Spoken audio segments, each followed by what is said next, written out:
नमस्कार, आप सभी का एक बार फिर से स्वागत है आपके अपने YouTube चैनल फिजिकल एजुकेशन अड्डा के ऊपर, जहां हमारी हरियाणा पीटी एग्ज़ाम सीरीज चली हुई है। रैपिड कोर्स चला, उसका नेक्स्ट पार्ट में लेके आ गए। इवनिंग के पार्ट में हम डिस्कशन करेंगे जो हमारे खेल हैं, उनसे रिलेटेड बातों को हम डिस्कशन करने वाले हैं। इंपॉर्टेंट बातों को डिस्कस करेंगे जो आज तक गेम में आई हैं। सबसे पहले हम शुरू कर रहे हैं एथलेटिक्स से। एथलेटिक्स से जो क्वेश्चंस एग्जाम में आज तक आए हैं और जिनकी संभावना रहती है, उन बातों को हम कवर करेंगे वन बाय वन। तो सबसे पहला ही जो क्वेश्चन पीछे बहुत बार आया भी है, आने की संभावना भी रहती है, जो हमारे थ्रोइंग इवेंट होते हैं उनका वेट बहुत बार पूछ लिया जाता है और वेट की सीक्वेंस भी पूछ ली जाती है। जैसे भी 2013 में क्वेश्चन आया हुआ यूपी पीजीटी में कि जो है ना, नीचे सीक्वेंस दे दी गई डिस्कस की, डिस्कस, फिर आपका दे दिया गया गोला, शॉर्टपुट बोले तो, और फिर आपका दे दिया गया भाला। अब पूछ लिया भाई वेट, इनमें जितना वेट होता है ना उसकी सीक्वेंस में लगाओ इन्हें। तो हमें अगर इनका पता हो डिस्क्रिप्टिव तो हम इजीली लगा सकते हैं। जैसे हमें पता हो इसका मेंस के लिए डिस्कस कितना होता है आपका, ये होता है 2 kg, ये 7,260 और ये आपका 800 kg, 800 ग्राम सॉरी, ये केजी में, ये केजी में। तो इजीली हम लगा सकते हैं सीक्वेंस। सबसे कम वेट किस में होता है, भाले में होता है, फिर आपका डिस्कस में, फिर गोला में, शॉर्टपुट में। ठीक है, तो इस सीक्वेंस का हमें पता हो तो इजीली हम जो है इस सीक्वेंस में लगा सकते हैं। तो एग्जाम ओरिएंटेड बात है ये आपकी। जो है हैमर थ्रो में भी इतना होता है। इसमें वोमेन में क्या क्या होता है, डिस्कस में वोमेन के लिए 1 kg और ये होता है 4 kg आपका, और ये होता है 600 ग्राम वोमेन के लिए, ये मैन के लिए, ये वोमेन के लिए। याद रखनी ये बातें, एग्जाम ओरिएंटेड बात है। इससे पहले भी ये क्वेश्चन जो है एग्जाम में आ चुका है और आगे भी जो है आपका ये आ सकता है। इसके बाद नेक्स्ट जो क्वेश्चन बन सकता है, मैराथन दौड़ की दूरी बहुत बार पूछी जाती है भाई। जो मैराथन दौड़ होती है ना उसकी दूरी बहुत बार पूछी जाती है एग्जाम में कि उसकी जो ऑथेंटिसिटी की जो दूरी है वो कितनी होती है। बहुत बार एग्जाम में आई है भाई, फिर आ सकती है, बता देता हूं। इसकी जो दूरी है किलोमीटर में मैं आपको बताऊं तो 42 किलोमीटर और आपका 195 मीटर की किलोमीटर। अगर मैं मील में बताऊं आपको तो मील में होगी 26 मील,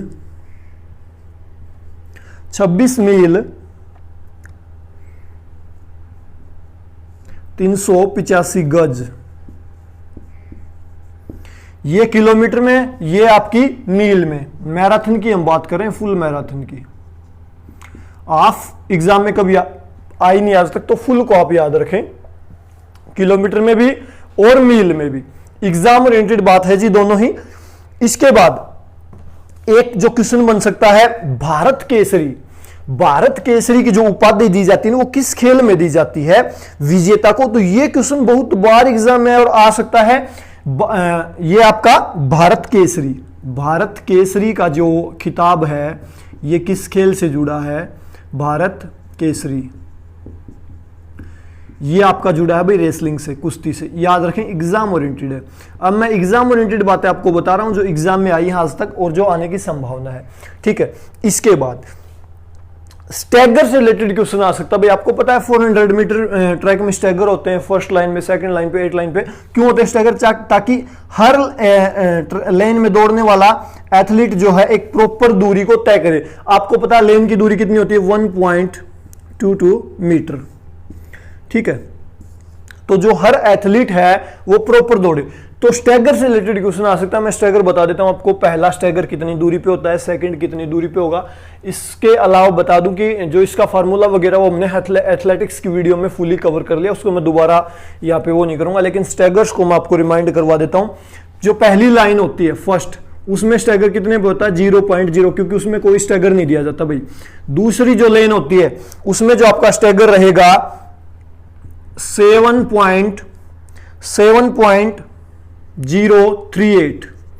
नेक्स्ट जो आपका स्टैगर रहता है थर्ड लाइन में, यह आपका रहेगा 14.704। नेक्स्ट जो आपका स्टैगर रहता है फोर्थ लेन में, यह आपका रहता है 23.370। नेक्स्ट जो आपका स्टैगर रहेगा फिफ्थ लेन में ये आपका कितना रहता है 30.034। नेक्स्ट जो आपका स्टेगर रहेगा वो कितनी दूरी पे रहेगा 37.700। सेवंथ जो लेन है उसमें आपका स्टेगर कितना रहेगा 45.366। नेक्स्ट जो एट्थ लेन है इसमें आपका स्टेगर कितना रहेगा, इसमें रहेगा 53.032। ये आपके स्टैगर रहते हैं भाई 400 मीटर ट्रैक में। अब मैं कहूं आपसे 200 मीटर आपके पास ट्रैक हो तो स्टैगर कैसे निकलेंगे, इसके बटे में 2 कर दोगे इन सब के बदले में बटे में, ठीक है, तो वो हाफ स्टैगर आ जाएगा। ये स्टैगर रहते हैं। आप नियर बाई उस चीज को याद रखें जो नियर बाई होती है, ठीक है, उससे क्या होगा हमें याद करना इजी हो जाएगा। जैसे 7, 14, 21, यहाँ पे 23 बढ़ जाएगा, 2 का गैप बढ़ रहा है, फिर 30, 37, 45, 53, ऐसे कोशिश करें एक सीक्वेंस में इनको याद करने की, ठीक है, आप इजीली कर सकते हो इसको, ठीक है। ये एक सीक्वेंस ही बना ले भाई, यहाँ पे 2 का गैप है, बाकी 7 का गैप है, एक आध जगह 8 का भी आ सकता है आपका, ठीक है, ओवरऑल देखोगे तो इसी प्रकार से याद करने की कोशिश करें इसको, ठीक है। या आपको फार्मूला आता तो उससे बेटर कुछ नहीं, फार्मूला के लिए आप हमारे एथलेटिक्स की वीडियो देख सकते हो, ठीक है। अब उसको बार बार रिपीट करके हम समय को नहीं बढ़ाएंगे। तो लेन की चौड़ाई मैंने आपको बता दी 1.22 मीटर होती है। आपके एग्जाम में ये भी आ सकती है 1.20 से 1.22, या ये भी आ सकती है 1.22 से 1.25 मीटर तक, ये भी हो सकती है भाई, ठीक है। इस प्रकार से पॉइंट आए तो इसके साथ जाना 5 के साथ, ठीक है, इतनी हो सकती है। इसके बाद नेक्स्ट हम चलते हैं, हमारा जो क्वेश्चन हो सकता है नेक्स्ट, आपको पता है जो ट्रिपल जंप होता है उसकी कई बार पूछ लेते हैं, टेक ऑफ और अखाड़े के बीच की दूरी को पूछ लेते हैं। टेक ऑफ और अखाड़े के बीच की दूरी जो होती है उसमें 13 मीटर होती है भाई, 13 मीटर, जहां से वो टेक ऑफ करेगा और जहां पे वो शुरू होगा 13 मीटर, याद रखनी है बात, एग्जाम ओरिएंटेड, ठीक है। इसके बाद अगर ट्रिपल जंप है, लॉन्ग जंप है, हाई जंप है, उसमें जो 2 खिलाड़ी बराबर हो जाएं तो नेक्स्ट जो उनमें फर्स्ट निकालने के लिए क्या किया जाएगा, अगली जो उनकी श्रेष्ठ जो परफॉर्मेंस होगी वो उनसे जो है करवा के देखी जाएगी। उसमें जो फर्स्ट आएगा उसको जो है नेक्स्ट मौका जो है, उसमें जो फर्स्ट आएगा उसको चैंपियन घोषित किया जाएगा, ठीक है। टेक ऑफ के बारे में मैंने बता दिया आपको, जो है 13 मीटर से कम नहीं होनी चाहिए ट्रिपल जंप के लिए, ठीक है। इसके बाद हम चलते हैं नेक्स्ट जो हो सकता है, और मैंने ये बता दिया अगर इक्वल हो जाए लॉन्ग जंप है ट्रिपल जंप इनमें तो एक मौका और दिया जाता है, एक जंप और करवाया जाता है जो है नेक्स्ट अच्छी चैंपियन बनाने के लिए। इसके बाद जो आ सकता है लंबी कूद का गिरने का क्षेत्र, लैंडिंग सेक्टर आपसे पूछा जा सकता है, वो रहेगा आपका 9 मीटर लंबा और 2.75 मीटर चौड़ा। ये लॉन्ग जंप की पिट है भाई, लॉन्ग जंप की पिट इतनी होनी चाहिए आपकी, 9 मीटर लंबी और 2.75 मीटर चौड़ी होनी चाहिए। ये आपकी स्टैंडर्डाइज इन्होंने लॉन्ग पिट दी है। और स्टैंडर्ड ट्रैक कितना होना चाहिए 400 मीटर। ये छोटी छोटी बातें और एग्जाम ओरिएंटेड मैं रिवाइज करवा रहा हूं आपको, कोई नई चीज याद नहीं करवाऊंगा भाई। इसके बाद नेक्स्ट जो आपको पता है कुछ एथलेटिक्स में कुछ एक ट्रैक के इवेंट होते हैं, कुछ एक फील्ड के होते हैं, कुछ एक थ्रोइंग भी फील्ड में आते हैं, तो आपको ये पता होना चाहिए। कई बार ऐसा क्वेश्चन भी आ सकता है नीचे दिए गए ऑप्शन में से कौन सा जो है जंपिंग से रिलेटेड इवेंट है, तो आपको पता होना चाहिए लॉन्ग जंप है, ट्रिपल जंप है, पोल वॉल्ट है, ये सारे जो है जंपिंग के इवेंट है। इसके बाद हाई जंप का जो लैंडिंग सेक्टर है वो 5/3, आज तक जो एग्जाम में आया ना वो 5/3 इसका आंसर मानना भाई। हाई जंप का लैंडिंग सेक्टर हाई जंप, और जो एग्जाम में मानना ना आज तक उसी को मानना है आप भी, ज्यादा चक्कर में ना पड़े। जैसे वो है ना स्वस्थ शरीर में स्वस्थ मन वास करता, सबने पढ़ा, अरस्तु बचपन से पढ़ते आ रहे हैं हम, अरस्तु ने दी भी ये बात, अरस्तु ने। अब क्या हो रहा है इसका आंसर प्लेटो माना जाता है, प्लेटो स्वस्थ मन में स्वस्थ मन वास करता, क्योंकि प्लेटो का चेला था अरस्तु, अरस्तु को यही बता के गया था ज्ञान की बात प्लेटो ही, तो हम फॉलो करेंगे प्लेटो को, इसके गुरु को, ना कि हम चेले को क्यों फॉलो करेंगे, ठीक है। तो हमें प्लेटो याद करना, स्वस्थ मन में स्वस्थ शरीर में स्वस्थ मन वास करता है। उसी प्रकार हाई जंप की जो लैंडिंग पिट है वो 5/3 याद रखनी, एग्जाम में आ चुकी है, ठीक है।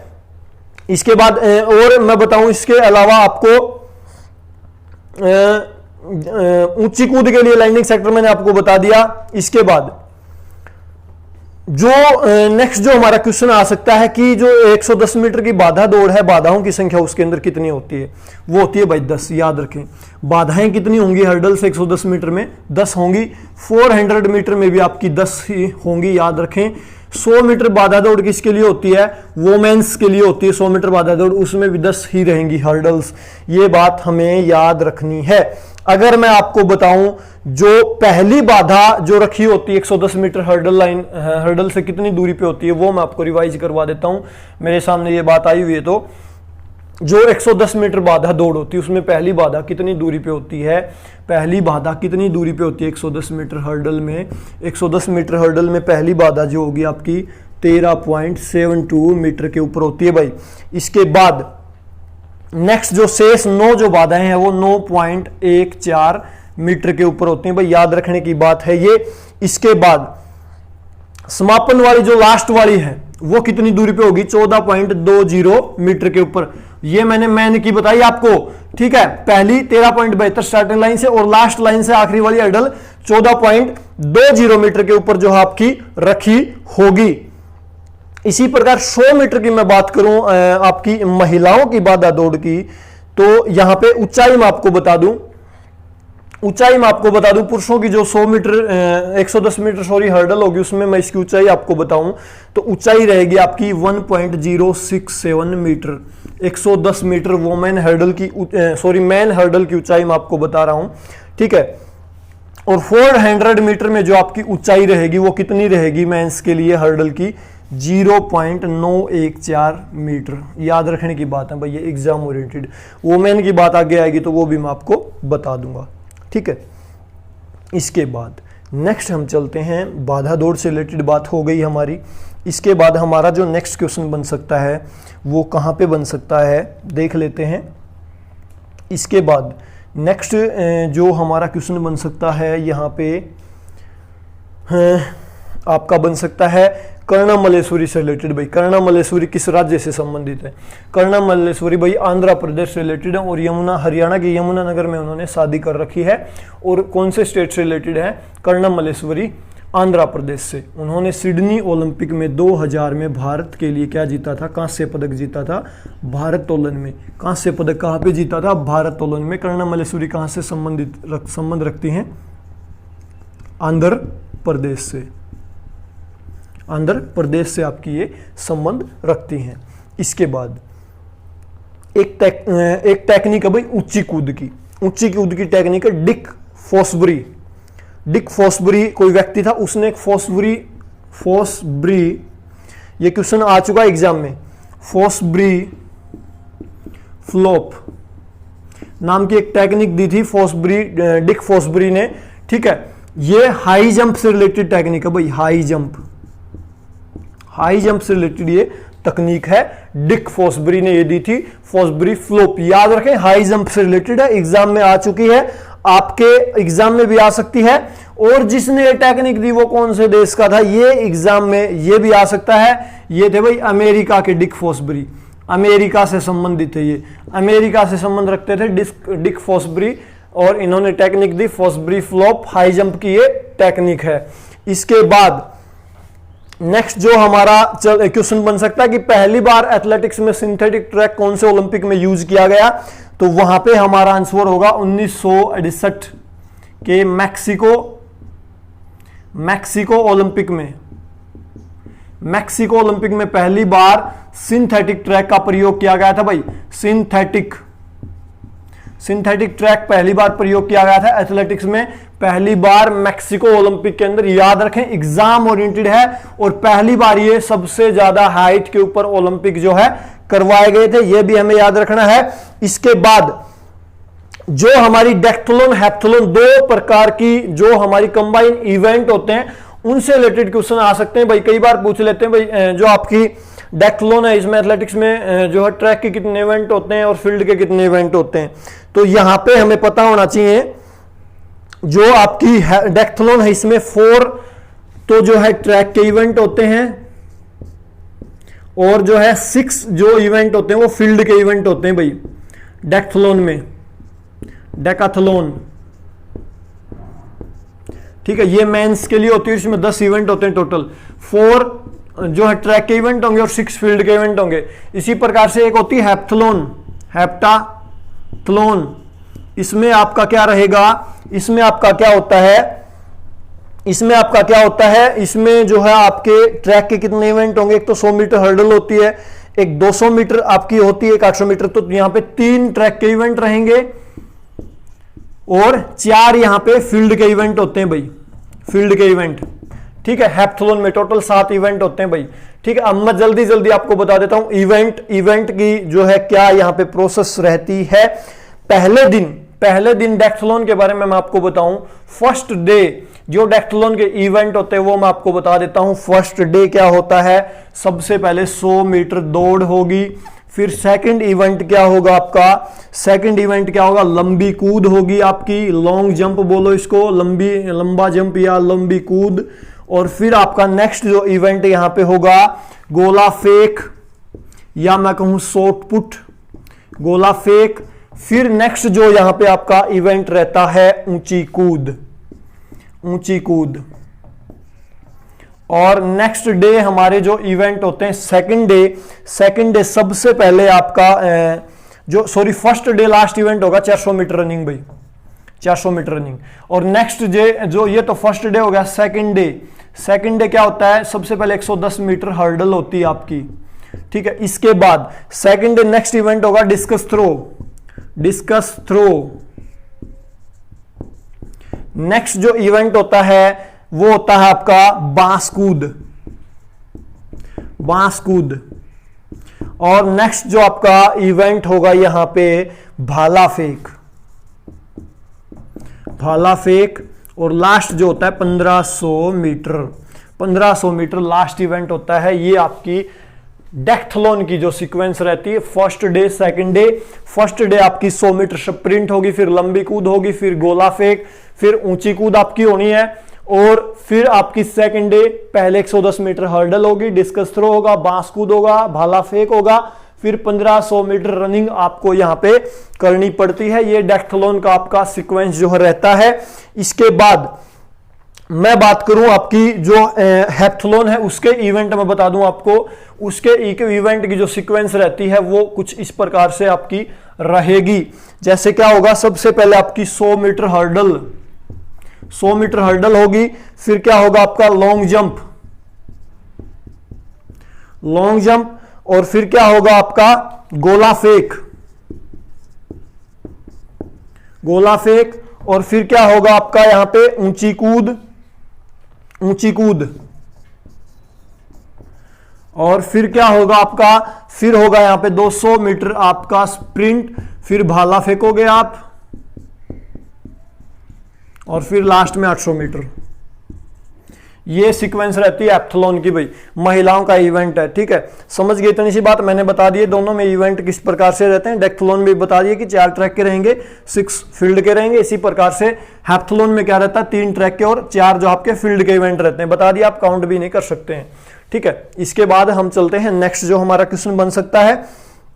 ये भी आपसे पूछ सकता है, ऑप्शन में दे दे कि कौन सा डेक्थलॉन का इवेंट नहीं दिए गए ऑप्शन में से, या कह दे कि कौन सा नीचे दिए गए ऑप्शन में डेक्थलॉन का एक इवेंट है। ठीक है, तो ये बात याद रखें, एग्जाम दिमाग में से निकाल सकते हो आप।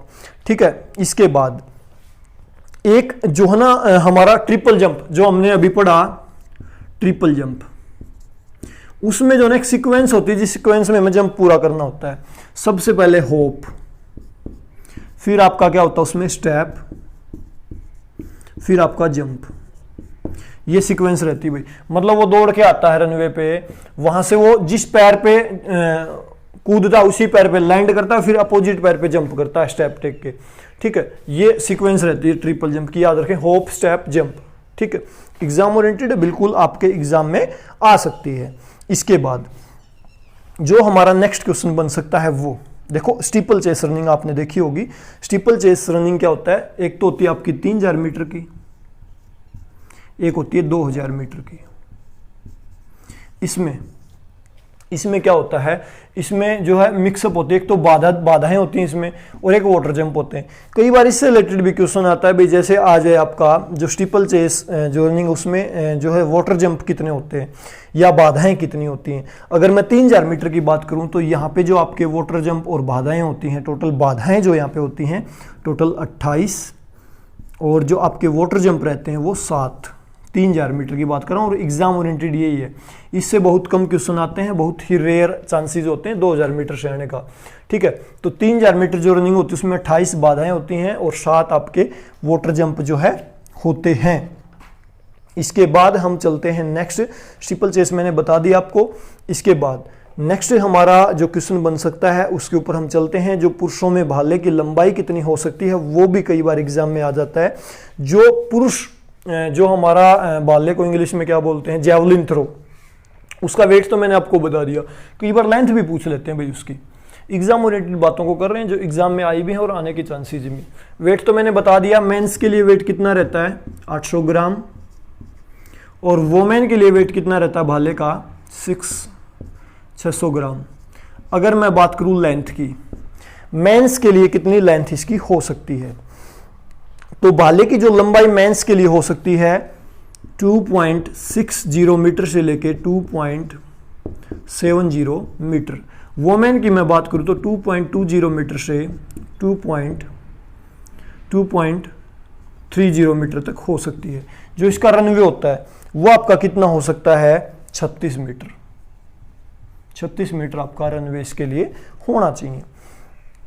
ठीक है, इसके बाद नेक्स्ट, या इसको कहूं मैं, इसको आप ऐसे भी कह सकते हो भाई 30 मीटर से लेके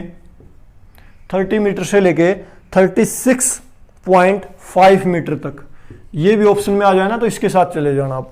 ठीक है, इसके बाद नेक्स्ट हम चलते हैं, नेक्स्ट जो हमारा क्वेश्चन बन सकता है उसके ऊपर। ठीक है, एक जो टेक्निक होती है भाई लंबी कूद की, वो कौन सी होती है, hitch kick style. Hitch kick style याद रखें भाई, एग्जाम ओरिएंटेड है, ये लॉन्ग जंप की टेक्निक है, लॉन्ग जंप की। देखो एक एक चीज मैं बिल्कुल प्यार से बता रहा हूं आपको, रिपीट भी हो रही है, आपको ध्यान में भी आ रही होंगी, आपने पढ़ी होंगी तब। हिच किक किससे रिलेटेड है, लॉन्ग जंप से। हिच किक किससे रिलेटेड है, लॉन्ग जंप से। इसके अलावा लॉन्ग जंप की 2 टेक्निक और हैं भाई। एक कौन सी technique, hanging style, hanging style. ठीक है, एक और है भाई लॉन्ग जंप की ही टेक्निक, वो है सेल स्टाइल। सेल स्टाइल, तीनों को याद रखें भाई, एग्जाम ओरिएंटेड है। हिच किक लॉन्ग जंप से, हैंगिंग लॉन्ग जंप से, और सेल स्टाइल भी आपकी लॉन्ग जंप से। वीडियो लंबा हो सकता है लेकिन एक एक बात एग्जाम ओरिएंटेड हम जो है पढ़ रहे हैं। इसके बाद एक क्वेश्चन बनता है एंकर रन किससे रिलेटेड है। एंकर रनर जो होता है ना भाई, जो आपकी रिले दौड़ होती है, रिले दौड़ उससे रिलेटेड होता है, और रिले की टीम का लास्ट वाले रनर को जो है एंकर रनर बोला जाता है। और जो रिले होती है उसमें कई बार एक्सचेंज जोन पूछ लेते हैं, वो आपका 20 मीटर का होता है, जहां पे उनको अपनी बैटन को एक्सचेंज करना होता है। ठीक है, इसके बाद हम चलते हैं नेक्स्ट, जो हमारा क्वेश्चन बन सकता है, एंकर दौड़ का संबंध मैंने पहले ही बता दिया आपको, रिले दौड़ से है। अंजू बॉबी जॉर्ज किस खेल से संबंधित है, बहुत बार आता है भाई। अंजू बॉबी जॉर्ज किससे रिलेटेड है, लंबी कूद से रिलेटेड है भाई। अंजू बॉबी जॉर्ज लंबी कूद से रिलेटेड है, याद रखें, लॉन्ग जंप से रिलेटेड है। वैसे एथलेटिक्स से भी रिलेटेड है ये। इसके अलावा एक जो क्वेश्चन बहुत बार एग्जाम में आता है, फेमस एथलीट है सीमा पूनिया। सीमा पूनिया, सीमा पूनिया किस खेल से रिलेटेड है, बहुत बार एग्जाम में आता है भाई।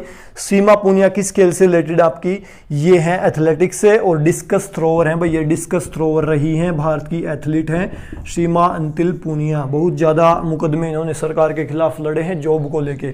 ठीक है, अच्छी एथलीट ये रही हैं। इसके अलावा कृष्णा पूनिया है, इसको लेकर भी आपके एग्जाम में क्वेश्चन आ सकता है, ये भी आपकी डिस्कस थ्रोवर रही हैं, अभी राजस्थान से विधायक भी हैं ये। ठीक है, इसके बाद भाई एक जो क्वेश्चन आपका एग्जाम में आ सकता है, वो कौन से एशियाई खेल थे जहां पे पीटी उषा ने जो है आपके 4 स्वर्ण पदक जीते थे, और कौन कौन से इवेंट में जीते थे, वो क्वेश्चन भी एग्जाम ओरिएंटेड बनता है। पीटी उषा भी जो है भारत की बहुत फेमस एथलीट रही हैं। ठीक है, ओलंपिक खेलों के फाइनल तक वो फाइट लड़ी थी उन्होंने। इसके अलावा मिल्खा सिंह भी भारत के वो एथलीट हैं जो ओलंपिक के फाइनल तक पहुंचे थे। वह एशियाई खेल जहां पे पीटी उषा ने 4 स्वर्ण पदक जीत के खलबली मचा दी थी। या पीटी उषा का दूसरा नाम क्या है, उड़न परी। उड़न परी इसी के बाद नाम पड़ा था, इसी एशियन गेम्स के बाद। वो कौन सा एशियन गेम्स थे?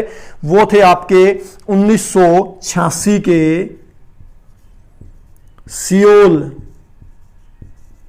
सियोल एशियन गेम्स में क्या किया था?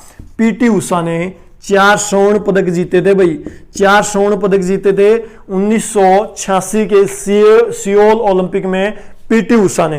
कौन कौन से इवेंट में? 200 मीटर में, फिर आपका 400 मीटर में इन्होंने जीता, इसके अलावा 400 मीटर बाधा दौड़ में भी ये जीती, और ये आपका इसके अलावा जीती 4x400 रिले में भाई। 4 इन्होंने भारत के लिए गोल्ड जीते थे, इसीलिए इनको पीटी उषा जो है नाम पड़ा इनका। और विशेष करिए किस इवेंट, कौन सा इवेंट था इनका? इनका 400 मीटर का स्पेशल इवेंट था इनका, 400 मीटर की ये रनर थी।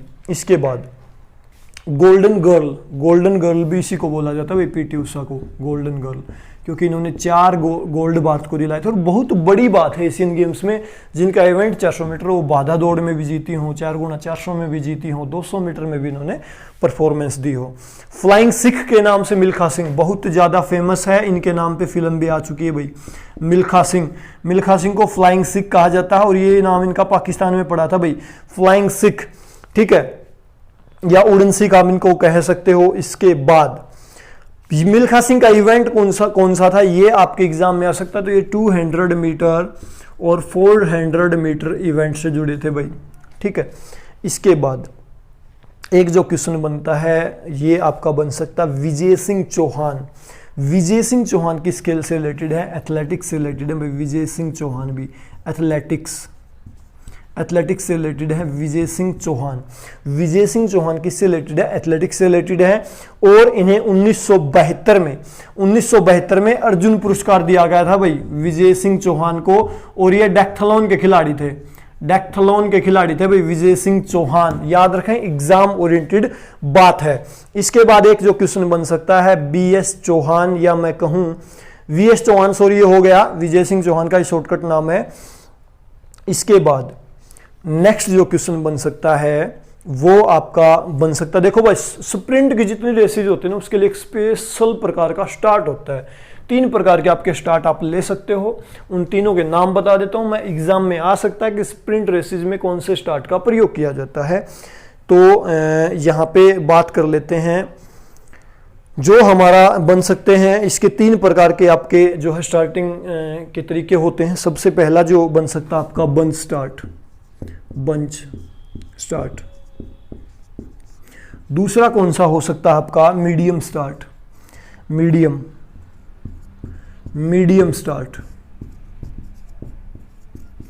तीसरा कौन सा आपका हो सकता है? ये हो सकता है एलोंगेटेड स्टार्ट।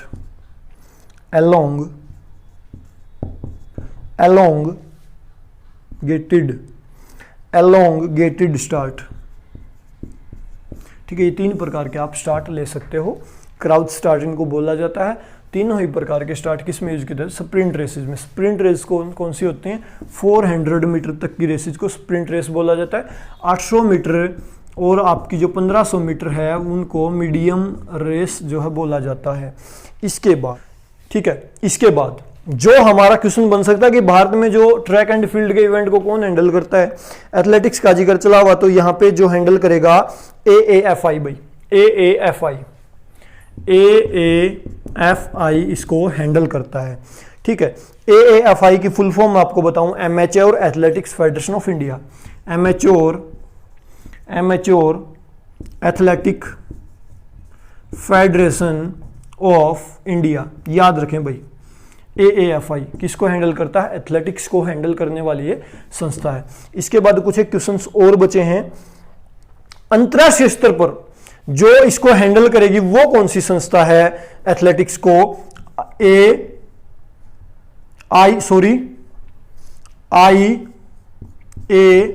IAAF, जिसकी स्थापना हुई थी 1912 में भाई, ठीक है, याद रखें। IAAF international amateur athletics federation, international association of athletics federation, ठीक है, 1912। एमेच्योर हमारे वाली में आता है भाई, ठीक है, याद रखें। इसके बाद जो आपका डिस्कस थ्रो उसका लैंडिंग सेक्टर बहुत बार पूछा गया है भाई। डिस्कस थ्रो का लैंडिंग सेक्टर का कोण ये आपका रहता 34.92 रहता भाई। डिस्कस थ्रो का लैंडिंग सेक्टर का कोण कई बार पूछ लेते हैं, 34.92 ये आपका रहता है। इसके बाद मैंने डिस्कस का वेट आपको बता दिया, पुरुषों के लिए 2 kg रहेगा, महिलाओं के लिए आपका रहेगा 1 kg। गोला फेंकने का जो सेक्टर होता है उसका कोण भी सेम एज इट इज रहेगा, यहां पे 92 कर दिया भाई मैंने, 34.92 आएगा, सॉरी 34.92 रहेगा एज इट इज आपका गोला फेंक में और डिस्कस में भी। इसके बाद जो आपका क्वेश्चन बन सकता है एग्जाम ओरिएंटेड, वो शॉर्ट पुट का जो भीतरी व्यास होता है वो कितना रहता है। जो आप शॉर्ट पुट बनाते हो ना शॉर्ट पुट के लिए सर्कल, उसका व्यास पूछ रखा है, तो ये आपका रहेगा 2.135 व्यास। गोला जो फेंकने का जो सर्कल होता है, जो सर्किट बनाया जाता है, उसका व्यास कितना रहता है 2.135। इसके बाद गोला फेंक का मैंने लैंडिंग सेक्टर आपको बता दिया, फिर से मैं बता दूं 34.92 आपका हो सकता है। और यहां पे नेक्स्ट हैमर थ्रो का वेट महिला और पुरुषों के लिए 7.260, महिलाओं के लिए 4 kg भाई, और ये आपका kg में रहेगा। ये भी दोनों का ही हैमर का और जो शॉर्टपुट का वेट सेम रहता है। इसके बाद नेक्स्ट जो क्वेश्चन बन सकता है आपका जो क्वेश्चन बन सकता है भाई नेक्स्ट है पेस दौड़। पेस दौड़ जो है किससे रिलेटेड है, पेस दौड़ से आप गति को बढ़ा सकते हो, आपको पता है क्वेश्चन आ गया था आगे, ठीक है। इसके बाद जो है मेरे ख्याल से कहीं पे कोई क्वेश्चन नहीं बचा। हाँ, एक क्वेश्चन है भाई, प्रथम विश्व कप एथलेटिक्स चैंपियनशिप कहाँ पे आयोजित की गई थी, ये क्वेश्चन बन सकता है। ये आपका बनेगा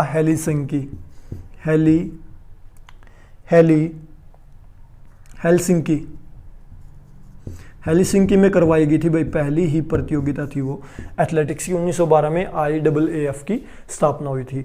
तो भाई एथलेटिक्स से रिलेटेड आज तक जितने भी क्वेश्चन आए थे ना इंपॉर्टेंट, वो मैंने आपको बता दिए। इसके अलावा एथलेटिक्स को हम डिस्क्रिप्टिव भी पढ़ चुके हैं, उसमें मैंने लगभग बातें आपको कवर करवा दी थी, और यहाँ पे फिर से रिपीट करवा दी मैंने जो इंपॉर्टेंट बातें थी वो।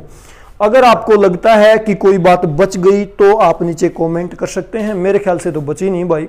और वीडियो जो है हमारा हो गया 34 मिनट का। अगर आपको फिर भी लगता है कहीं पे इंपॉर्टेंट बात बची तो जरूर कमेंट करें। अभी के लिए इस वीडियो में इतना ही। वीडियो को लास्ट तक देखने के लिए आप सभी का बहुत बहुत धन्यवाद। Thank you.